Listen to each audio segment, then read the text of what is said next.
আসসালামু আলাইকুম ওয়া রাহমাতুল্লাহ। ইন্নাল হামদালিল্লাহ ওয়াসসালাতু ওয়াসসালামু আলা মুহাম্মাদিন ওয়া আলিহি ওয়া আসহাবিহি ওয়া মা ওয়ালা, আম্মা বাদ। সম্মানিত দর্শক শ্রোতা মুসলিম ভাই ও বোনেরা, মহাগ্রন্থ আল কোরআনের তাফসির বর্ণনা অনুষ্ঠানের আজকে ৭৯ নম্বর পর্ব নিয়ে আপনাদের সামনে উপস্থিত হয়েছি। আজকের পর্বে আপনাদের সকলকে স্বাগত জানাচ্ছি। আজকে সূরা বাকারার ৮০ নম্বর আয়াতের সরল বঙ্গানুবাদ এবং সংক্ষিপ্ত তাফসির আলোচনা করা হবে ইনশাআল্লাহ। ওমা তৌফিকি ইল্লা বিল্লাহ, আলাইহি তাওয়াক্কালতু ওয়া ইলাইহি উনীব। আসুন আমরা শুরু করি। আউযু বিল্লাহি মিনাশ শাইতানির রাজীম। বিসমিল্লাহির রহমানির রহিম।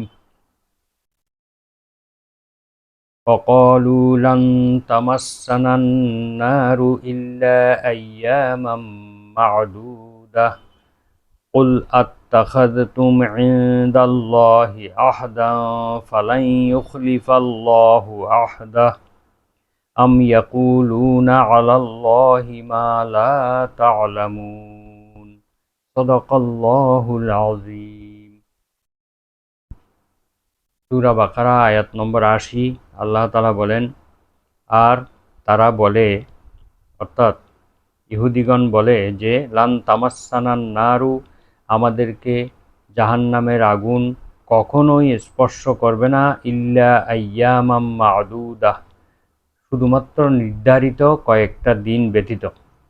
নির্ধারিত কয়েকটি দিন ছাড়া আমাদেরকে জাহান্নামের আগুন কখনোই স্পর্শ করবে না। কুল আত্তাখাযতুম ইনদাল্লাহি আহদান, হে রাসূল সাল্লাল্লাহু আলাইহি ওয়াসাল্লাম, আপনি বলে দিন যে, তোমরা কি আল্লাহর কাছ থেকে এই ব্যাপারে কোনো অঙ্গীকার গ্রহণ করেছ? আত্তাখাযতুম, তোমরা কি গ্রহণ করেছ, ইনদাল্লাহি, আল্লাহর নিকট থেকে, আহদান, কোনো অঙ্গীকার, কোনো চুক্তি? আল্লাহ কি তোমাদের সঙ্গে কোনো চুক্তি করেছেন যে তোমাদেরকে কয়েকদিন জাহান্নামে শাস্তি দিয়ে পরে তোমাদেরকে মুক্ত করে দেবেন? ফালাই ইউখলিফাল্লাহু আহদাহ, অথচ আল্লাহ তাআলা তার ওয়াদা কখনো ভঙ্গ করেন না। আল্লাহ তাআলা কখনোই তার ওয়াদা ভঙ্গ করেন না।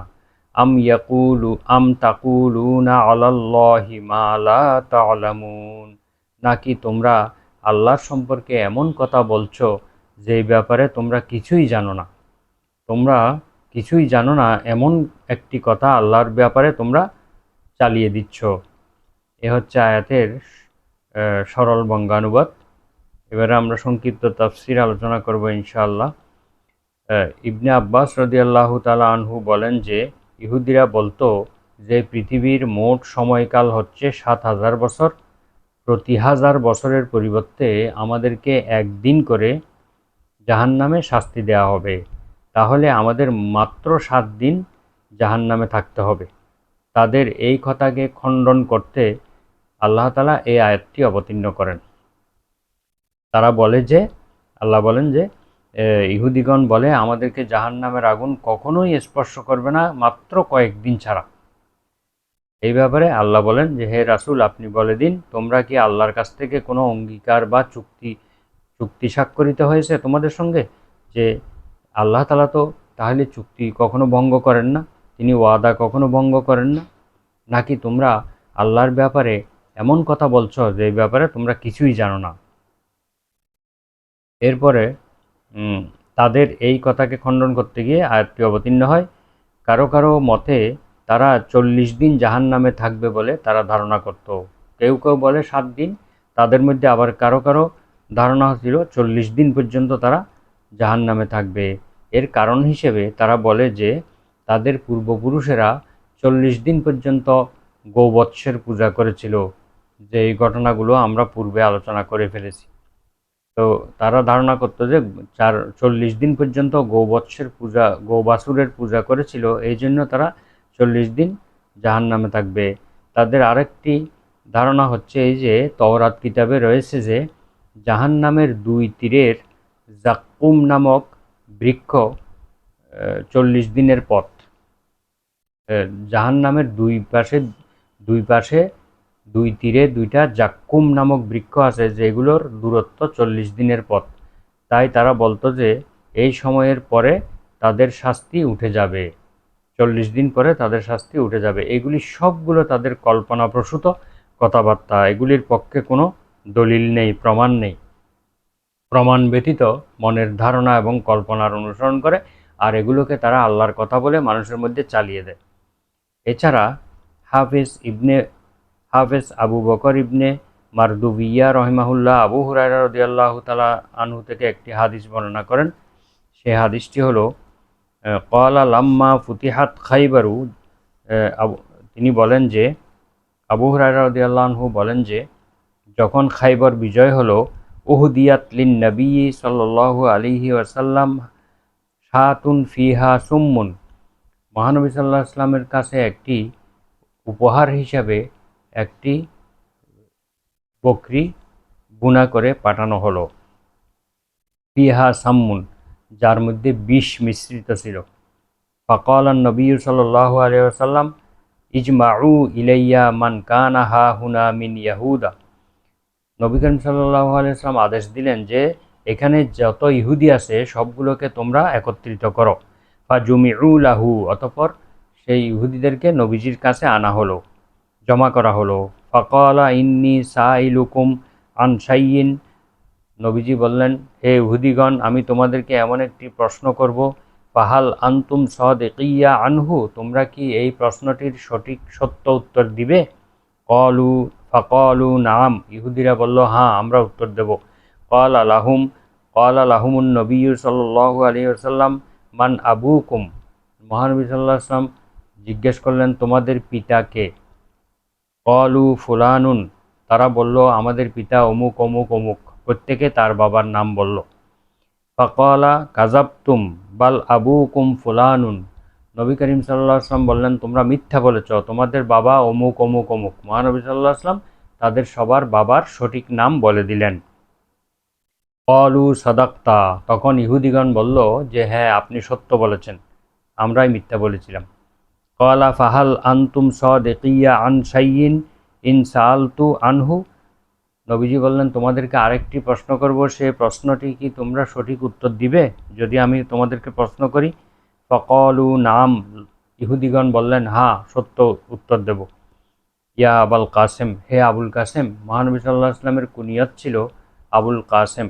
বললেন যে, হে আবুল কাসেম, আমরা সত্য কথা উত্তর দেব। ইন কাযাবনা আরাফতা কাজিবানা কামা আরাফতাহু ফি ফি আবিনা, আমরা যদি মিথ্যা বলি তাহলে আপনি আমাদের বাবার নাম বলার ক্ষেত্রে যে মিথ্যা বলেছি এটা যেভাবে আপনি জানতে পেরেছেন, আমরা যদি মিথ্যা বলি সেটাও আপনি জানতে পারবেন। ফাকাল আলাহুম মান আহলুন নার, নবী করিম সাল্লাল্লাহু আলাইহি ওয়াসাল্লাম বললেন, তাহলে তোমরা বলো যে জাহান্নামের অধিবাসী কারা হবে? ক্বালু নাকুনু ফিহা ইয়াসিরান, ইহুদিগণ বললেন, আমরা সেখানে অত্যন্ত কম সময় থাকব, আমরা খুব কম সময় সেখানে অবস্থান করব। সুম্মা সুম্মা তাখলুফুনা ফিহা, তারপর তোমরাই সেখানে আমাদের স্থলাভিষিক্ত হবে, অর্থাৎ আমরা এখান থেকে চলে আসব, তোমরা এবং তোমার উম্মতরা সবাই সেখানে আমাদের জায়গায় তারা স্থলাভিষিক্ত হবে।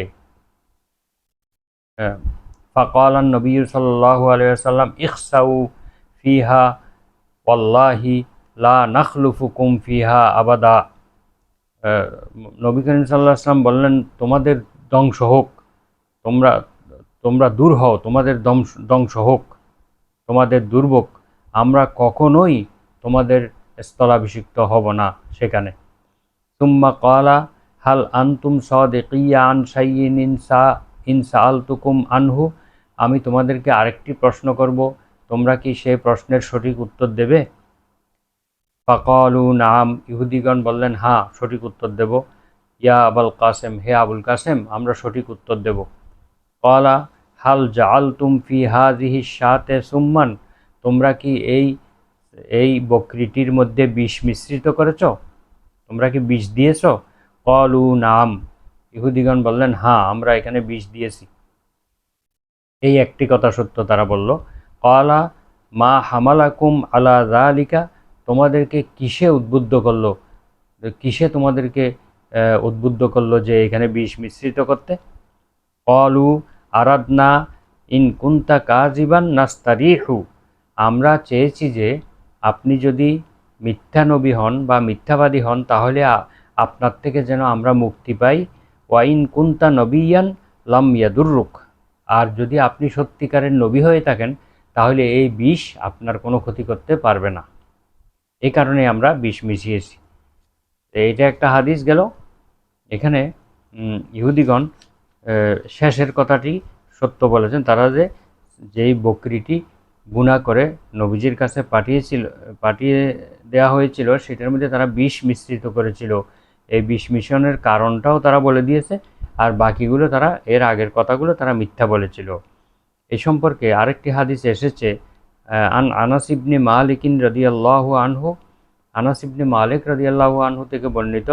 তিনি বলেন, ইন্না ইমরাতান ইয়াহুদিয়াতান, নিশ্চয়ই একজন ইহুদি মহিলা আতাত রাসূলুল্লাহি সাল্লাল্লাহু আলাইহি ওয়াসাল্লাম বিশাতিন মাসমুমাতিন, বিষ মিশ্রিত একটি বকরি নিয়ে মহানবী সাল্লাল্লাহু আলাইহি ওয়াসাল্লামের কাছে আসলো একজন ইহুদি মহিলা। ফা আকালা মিনহা, অতঃপর নবীজি সেখান থেকে ভক্ষণ করলেন, সেখান থেকে খেলেন। ফাজি আবিহা ইলা রাসূলিল্লাহি সাল্লাল্লাহু আলাইহি ওয়াসাল্লাম, মহানবী সাল্লাল্লাহু আলাইহি ওয়াসাল্লাম এখানে বিষ অনুভব করতে পেরে তখন এই মহিলাটিকে তার কাছে আনার জন্য বললেন এবং তাকে আনা হলো। ফাসালাহা আন যালিকা, অতঃপর মহানবী সাল্লাল্লাহু আলাইহি ওয়াসাল্লাম এখানে বিষ মিশ্রণের কথা তাকে জিজ্ঞেস করলেন। ফাকালাত আরাত্তু লিয়াকতুলাকা, তখন ওই মহিলা বলল, আমি আপনাকে হত্যা করার ইচ্ছা করেছি। ক্বালা মা কানাল্লাহু লাইউসাল্লিতাকি আলা যালিক, আল্লাহ কখনোই তোমাকে এই কাজের ক্ষমতা দিবেন না। আল্লাহ তাআলা কখনোই তোমাকে আমার উপরে এই কাজ করার ক্ষমতা তোমাকে দিবেন না। ক্বালু আলা নাকতুলুহা, সাহাবায়ে কেরাম বললেন, ইয়া রাসূলুল্লাহ, আমরা কি এই মহিলাকে হত্যা করব না? ক্বালা লা, নবীজি বললেন, না না, তোমরা তাকে হত্যা করো না।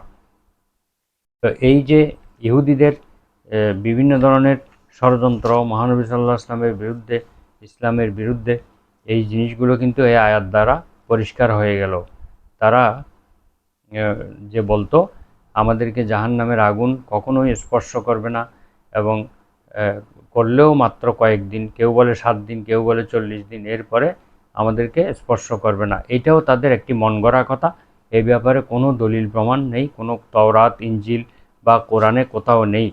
এছাড়া তারা যে বলেছে যে আমরা জাহান্নাম থেকে চলে আসার পরে তোমরা সেখানে গিয়ে আমাদের জায়গায় স্থলাভিষিক্ত হবে, এটাও তাদের মন গড়া কথা। এর ব্যাপারে কোনো দলিল নেই। বরং মুসলমানগণ যাদের বিন্দুমাত্র ঈমান রয়েছে তারা সবাই জান্নাতে চলে যাবে।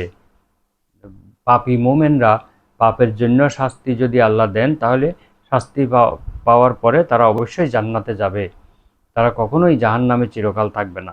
বরং কাফের মুশরিক যারা রয়েছে তারা চিরকাল জাহান্নামে থাকবে বলে পবিত্র কোরআন এবং হাদিসে সুস্পষ্টভাবে উল্লেখ রয়েছে। তো এই জন্য আল্লাহ তাআলা তাদেরকে বলছেন যে আত্তাখাযতুম ইনদাল্লাহি আহদান, তোমরা কি এই ব্যাপারে আল্লাহর কাছ থেকে কোনো অঙ্গীকার নিয়েছো? তাহলে তো ভালো কথা, আল্লাহ তো অঙ্গীকার কখনো ভঙ্গ করেন না। এই ব্যাপারে যদি কোনো চুক্তি হয়ে থাকে তোমাদের সঙ্গে তাহলে আল্লাহ তাআলা তো তোমাদেরকে জান্নাতে দিবে, জাহান্নামে বেশি দিন রাখবে না। এটা তো তোমাদের সঙ্গে চুক্তি হয়েছে কিনা সেটা তোমরা বলো। যদি হয়ে থাকে তাহলে তো ভালো, আর যদি না হয়ে থাকে তাহলে তোমরা এটা চরম মিথ্যাচার করছো, এবং এই মিথ্যাচারের কারণে তোমাদেরকে কঠিন শাস্তি ভোগ করতে হবে। আম তাকুলুনা আলাল্লাহি মা লা তা'লামুন, বরং তোমরা এমন কথা বলছো যেটা তোমরা জানো না। আল্লাহর ব্যাপারে তোমরা এমন কথা বলছো যেটা জানো না। অর্থাৎ আল্লাহ তাআলা যে কথা বলেন নাই তোমরা সেই কথা বলে বেড়াচ্ছ। তোমরা এটা আল্লাহ তাআলার উপরে অত্যন্ত বাড়াবাড়ি করছো, এর পরিণতি অত্যন্ত ক্ষতিকর হবে। এই আয়াত থেকে আমরা যে শিক্ষা পাই সেটা হলো যে কখনো নিজেদের ধারণার বশবর্তী হয়ে কোনো সিদ্ধান্ত নেওয়া যাবে না এবং কোনো কিছু প্রচার করা যাবে না। যা কিছু আল্লাহ বলেছেন সত্যিকারভাবে সে কথাগুলোই আমাদের প্রচার করতে হবে। ইহুদি আলেমগণ এইভাবে মানুষদেরকে বিভ্রান্ত করে তাদেরকে এই কথাগুলো দ্বারা তাদেরকে অনুপ্রেরণা যোগাতো যে আমরা জাহান্নামে গেলেও খুব বেশি দিন থাকবো না, খুব তাড়াতাড়ি আমরা মুক্তি পেয়ে যাব। এগুলো আল্লাহর কথা বলে তাদেরকে চালিয়ে দিত এবং তাদেরকে উদ্বুদ্ধ করত। তো তারাই তাদেরকে উদ্ধার করে নিয়ে যাবে, অথবা তাদের মধ্যে যে আলেমগণ আছেন, বুজুর্গ ব্যক্তিরা আছেন, তারা তাদেরকে উদ্ধার করে জান্নাতে নিয়ে যাবে। এই কথাগুলো তারা বলে মানুষদেরকে বিভ্রান্ত করত। বর্তমান মুসলিম সমাজেও এই ধরনের কাজের প্রতিফলন দেখা যায়। আমাদের মধ্যেও কিছু দিন সম্পর্কে, কোরআন সম্পর্কে, হাদিস সম্পর্কে যাদের কোনো জ্ঞান নেই, এই ব্যাপারে যারা একেবারে মূর্খ, তারাও কিন্তু এই ধরনের কিছু ধান্দাবাজ কিছু লোকের খপ্পরে পড়ে তারাও বিশ্বাস করে বসে আছে যে তারা তাদেরকে পার করে নিয়ে যাবে, তাদেরকে উদ্ধার করে নিয়ে যাবে। এই ভুল ধারণার থেকে আমাদেরকে ফিরে আসতে হবে। এটা কখনোই সম্ভব নয়। বরং আল্লাহ তাআলা যে পথ দেখিয়েছেন সেই পথ অনুসরণ করলেই আমাদের মুক্তি সম্ভব। আমাদেরকে প্রথমত জ্ঞান অর্জন করতে হবে, কোরআন এবং হাদিস সম্পর্কে প্রয়োজনীয় জ্ঞান অর্জন করতে হবে এবং সেই জ্ঞান অনুযায়ী আমাদেরকে আমল করতে হবে। আমল করার ক্ষেত্রে আমাদের কোনো সহযোগিতা প্রয়োজন হলে আমরা কোনো আলেমের শরণাপন্ন হতে পারি, কোনো আলেমদের থেকে আমরা শিখে নিতে পারি, কোনো আলেম থেকে আমরা শিখে নিয়ে সেই অনুযায়ী আমল করতে পারি। এভাবেই একজন মুসলিম তার মুক্তির পথ রচনা করতে পারে এবং আল্লাহর সাহায্য কামনা করতে হবে। এই ক্ষেত্রে সকল সময় আল্লাহর সাহায্য কামনা করতে হবে, আল্লাহর কাছ থেকে হেদায়েত কামনা করতে হবে। তারপরে আমরা আল্লাহর বিধান অনুযায়ী জীবন পরিচালনা করলেই কেবল মুক্তির আশা করা যায়। অন্য কেউ আমাদেরকে মুক্ত করে নিয়ে যাবে, কেউ আমাদেরকে জাহান্নাম থেকে বাঁচিয়ে দিবে, এই কথা বিশ্বাস করে বসে থাকলে চলবে না। সবাইকে আল্লাহর বিধানের দিকে ফিরে আসতে হবে। তা আজকের আলোচনা আমরা এখানে শেষ করছি। সুবহানাকা আল্লাহুম্মা ওয়া বিহামদিকা আশহাদু আল্লা ইলাহা ইল্লা আনতা আস্তাগফিরুকা ওয়া আতুবু ইলাইক। আসসালামু আলাইকুম ওয়া রাহমাতুল্লাহ।